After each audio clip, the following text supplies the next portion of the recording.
First sentence बोलेंगे, पहले आप सेंटेंस बोलेंगे, मैं एरर बताऊंगा कि कौन से पार्ट में है, और फिर उसको पहले तो आप बताओगे फिर हम बताएंगे, ठीक है? चलिए बोलिए first sentence. For a poor man, even 5 rupees are a big sum.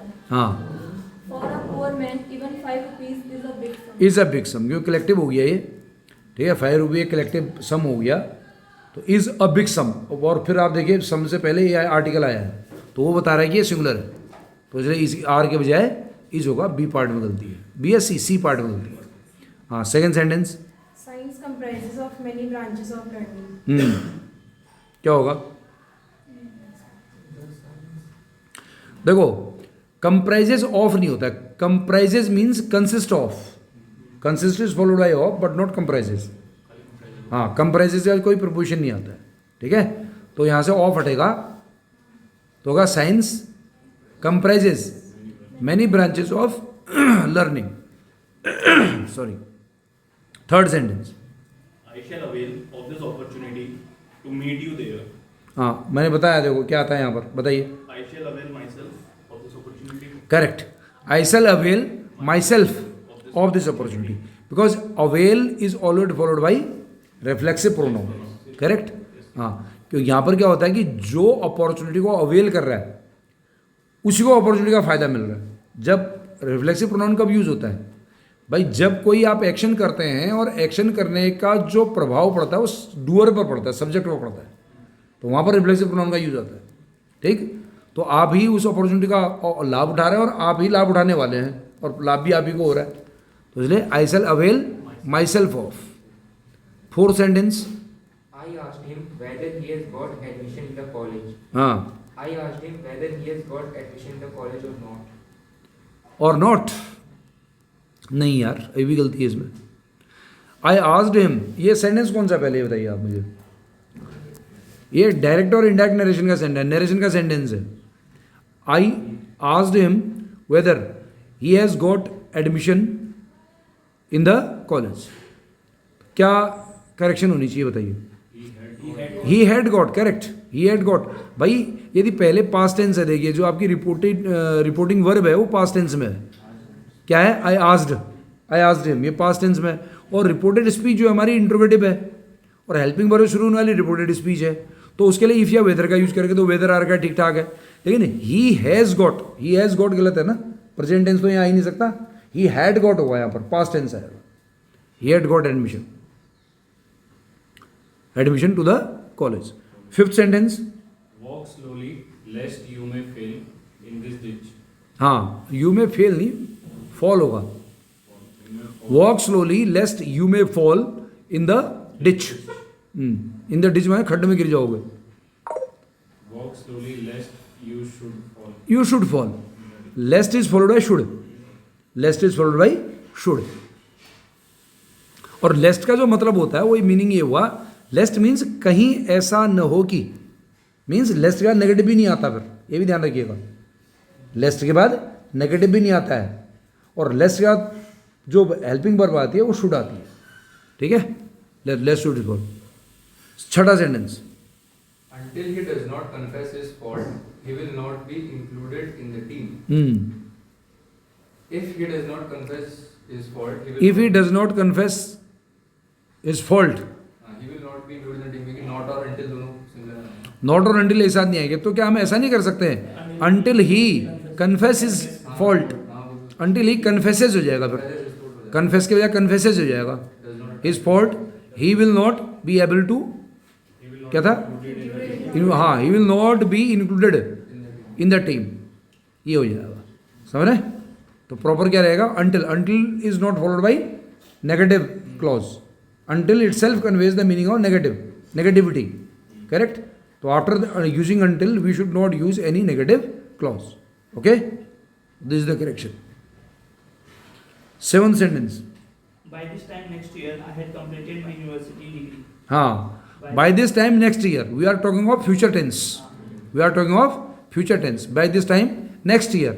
तो I had completed is okay? No. What should be there? I will have.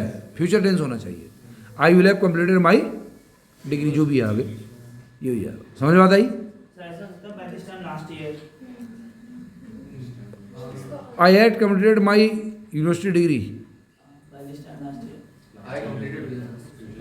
फिर आई कंप्लीटेड होगा ना, आई हैड कंप्लीटेड थोड़ी होगा। I completed. भाई पास का जो कोई एक्शन होता है, जो पास में घटना घट गई होती है, उसके लिए पास्ट इंडेफिनिट का यूज़ करते हैं, पास्ट परफेक्ट का थोड़ी। पास्ट परफेक्ट का यूज़ तो हम वहाँ पर करते हैं जहाँ पर कोई एक्शन खत्म होता है, उसके बाद तो इमीडिएटली दूसरा एक्शन शुरू होता था पास्ट में। पास्ट के निश्चित टाइम तो कंप्लीट हो गया वो एक्शन उसके लिए। अदरवाइज पास की कोई घटना होती है तो उसके लिए पास्ट इंडेफिनिट का यूज़ होता है, तो इसलिए वो करेक्शन प्रॉपर नहीं हो पाएगा यहाँ पर। यहाँ पर ये करेक्शन रहेगा क्या कि by this time next year I will have completed my university degree. हाँ, 8th sentence I would have आ सकता है। आई विल हैव होता है, वुड का तो फिर यूज नहीं होता भाई। फ्यूचर टेंस में क्या होगा, आई विल हैव, विल शेल का यूज करेंगे ना। 8th sentence, He is serving under me for the last several years. हाँ क्या होगा तिवारी जी बताइए क्या होगा। ही is serving under me for the last several years, वो पिछले कई सालों से मेरे अंदर काम करता आ रहा है। For the past. For the past तो गुरु सही है, इसमें रहेगा देखो he is serving, continuous tense लगा रखा है, और ये है कौन सा, परफेक्ट कंटिन्यूस टेंस है। जब एक ड्यूरेशन ऑफ टाइम होता है तो परफेक्ट कंटिन्यूस टेंस होता है। यदि कोई एक्शन चल रहा होता है तो वो केवल चल रहा होता है, मैं ये पता नहीं होता कि कब से चला कब तक खत्म होगा, तो उसके लिए हम प्रेजेंट कंटिन्यूस का यूज़ करते हैं। लेकिन हमें मालूम है ना पास्ट टाइम से चल रहा है, वो चलता आ रहा है, करता आ रहा है, वो मेरे अंडर काम करता आ रहा है, अभी भी कर रहा है, ये है ना। तो क्या होगा, परफेक्ट कंटिन्यूस ही होगा। हैड बीन क्यों होगा, ही इज सर्विंग है तो ही हैज़ बीन सर्विंग नहीं होगा, प्रेजेंट परफेक्ट कंटिन्यूस होगा। He has been a part में, he has been serving under me for the last several years. Understand, ठीक है ना। हाँ यस, तो कौन सा हुआ हमारा ये 8th। अब 9th देखिए। No man on the earth is immortal.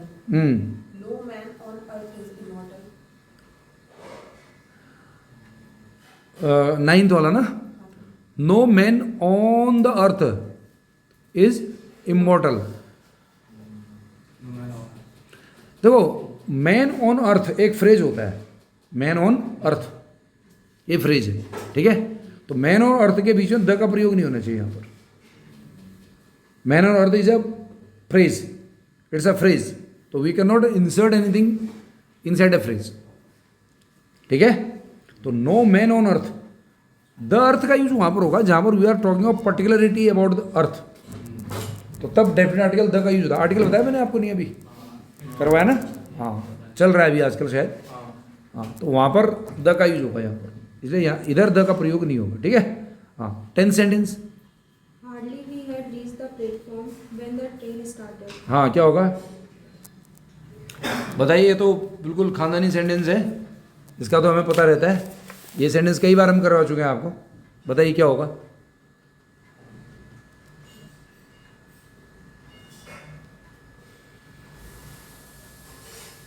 बताइए भाई। अरे भैया हार्डली का इन्वर्जन यूज होता है। इन्वर्जन क्या होता है, सब्जेक्ट के पहले helping verb. Hardly had we reached, hardly had we reached the platform when, hardly is followed by when. Hardly का व्हेन आता है और इन्वर्जन यूज होता है। इन्वर्जन होता है, what is inversion, inversion means subject is used after the verb और we में से verb is used before the subject, it is called inversion, correct. और इसका मतलब बमुश्किल ही हम स्टेशन पर पहुंचे थे, मतलब जो ही हम स्टेशन पर पहुंचे त्यों ही ट्रेन जुड़ गई। क्या था, ट्रेन स्टार्ट हो गई, मतलब हाँ ये हो गया। 11वां, Every one of you are required to do the writing work in the classroom. हाँ Each one of you are required to do the. देखो ईच वन ऑफ यू भी करोगे तब भी आर नहीं आएगा आगे, ठीक है। ये ईच वन करें एवरी वन करें तब भी आर नहीं आएगा यहाँ। एवरी वन और ईच वन देता है, सिंगल आउट करता है एक ग्रुप में से लोगों को, ठीक है। तो every one of you is required, every one of you is required, ये रहेगा, समझ भाई। ये है all of you are required. देखो हो तो सकता है all of you are required, लेकिन all of you and every one of you में डिफरेंस नहीं है। सेंटेंस में वो ये कहना चाह रहा है कि every one of you, there is difference between every one and all of, correct. तो जब भी आप करेक्शन करते हैं तो करेक्शन में हम सर्जरी का काम करते हैं, मैंने आपको बताया है। तो वहाँ पर हम चीज़ों को तब तक नहीं हटाते जब तक बहुत नेसेसरी ना हो। जब हमारे पास उसकी उसी स्ट्रक्चर में कोई व्यवस्था है तो पहले उस व्यवस्था को ठीक करेंगे, और माना होगा ही नहीं तो तब जाके काट छांट कर देंगे, हटा देंगे फिर उसको वहाँ से। ठीक है, ये ऑल ऑफ यू आर भी हो सकता है, उसमें कोई दिक्कत नहीं, लेकिन वो बहुत ज़्यादा फिर उसका भावार्थ बदल जाएगा सेंटेंस में। हाँ, 12वां। John totally disapproved with his friend's behavior in the party. John totally disapproved of his friend's behavior. Nice, very good. Disapprove of, ये कैसे जानकारी होगी आपको? ये पता था या खाली तुक्का मारा? पता है ना, वेरी गुड। तो जॉन टोटली डिसअप्रूव्ड विद नहीं होगा, disapproved of his friends behaviour. Disapproved is followed by of, not by with. You must learn these prepositions, which preposition, which word follows which preposition, तो ये याद करना पड़ेगा आपको। Okay, now 12th, 13th। He walked so fast as he fainted. He walked so fast that he fainted. हाँ, so is followed by that. So is followed by that. Correct. That आएगा यहाँ पर, यानी कहाँ पर? He walked so fast that he fainted. 14th. Having completed his work, he went home to take rest. Having completed his work, correct, perfect participle हो जाएगा, take rest. है ना। Having, Completed. हैविंग का जिरंड, हैव का gerund plus third form होता है, उसे perfect participle कहते हैं। और परफेक्ट पार्टिसिपल वहाँ पर यूज होता है जहाँ पर एक एक्शन कंप्लीट होते ही दूसरा एक्शन शुरू होता है, उसके लिए हम परफेक्ट पार्टिसिपल यूज करते हैं। तो यहाँ पर क्या हो रहा है? यहाँ कह रहा है कि having completed his work he went home to take rest. कह रहा है कि काम खत्म करने के बाद वह अपने घर गया आराम करने के लिए। तो एक एक्शन का दूसरा एक्शन हो रहा है ना, ये तो परफेक्ट पार्टिसिपल यूज होना चाहिए। 15th sentence. This kind of shoes seems to be expensive, but they are relatively easy to care for. हाँ, क्या होगा? But they are relatively easy to take care. तो दिस काइंड नहीं होता है यहाँ पर, क्या है? तो दीज काइंड ऑफ शूज है ना, these kind of shoes, this तो नहीं था, दीज था। These kind of shoes seem to be expensive but they are relatively easy to care for.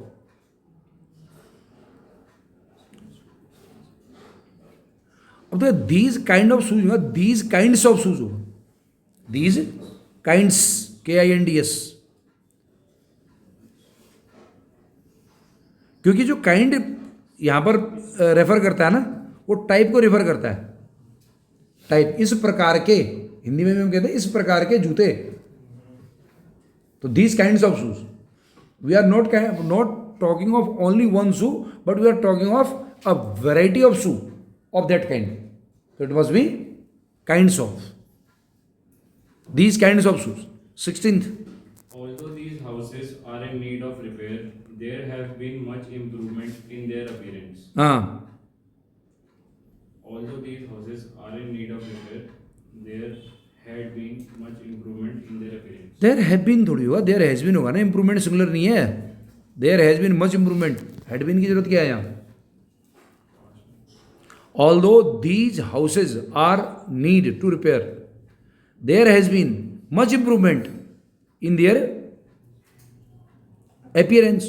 देखो, जो has यूज हुआ है ना, have जो यूज हुआ है वो improvement के लिए प्रयोग हुआ है, वो these houses के लिए प्रयोग नहीं हुआ है। उसकी सब्जेक्ट कौन है? improvement। और improvement क्या है? improvement सिंगुलर है, तो सिंगुलर के लिए सिंगुलर वर्ब यूज होगी। have के बजाय has यूज होगा, have के बजाय has यूज होगा। आगे 17वां। No sooner did he run than he was chased by everyone. हाँ, No. क्या होगा? No error. No sooner did he run, देखो अब नो सूनर है, no sooner is also followed by inversion. आपको पता होना चाहिए, नो सूनर, हार्डली, इनके बाद इन्वर्जन आता है। तो देखिए आगे क्या इन्वर्जन है? No sooner had he inversion है ना। नो सूनर डिड ही है ना, नो सूनर डिड ही। लेकिन रेन है, क्या डिड के बाद रेन यूज होगा? Did is the cousin of do does, and do does did always follow singular verb. Singular verb आती है इनके बाद, तो रन आएगा, रेन नहीं। तो क्या होगा, no sooner did he run then he was chased by everyone. ठीक है, वो बब्बू इसलिए दौड़ा था कि लोगों ने उसको चेज कर दिया। सर यहाँ पे when he was chased है। No sooner is followed by then. 18th last sentence. Any help that you can give me will be appreciated. Any help that you can give me will be appreciated. Will be appreciated, क्योंकि यहाँ पर क्या है देखो, passive voice है, ये passive में है ना। देखो, any help that you can give me will be appreciated, मतलब it I will appreciate that thing. Subject यहाँ पर जो पहले वाला है वही रहेगा, और ये चूंकि पैसिव वॉइस है and you know very well in passive we always use third form. ठीक है, विल के बाद क्या आता है, देखो विल के बाद जो मेन वर्ब आती है फर्स्ट फॉर्म आती है, पहली वाली मेन वर्ब, तो बी ऑलरेडी आ रखी है वहाँ, तो वो कॉन्सेप्ट खत्म हो गया यहाँ पर, बी आई हुई है, और चूंकि पैसिव में है तो मेन वर्ब थर्ड फॉर्म में आएगी। अंडरस्टैंड, ये हो गया। तो this is complete about the errors, ये पूरा है।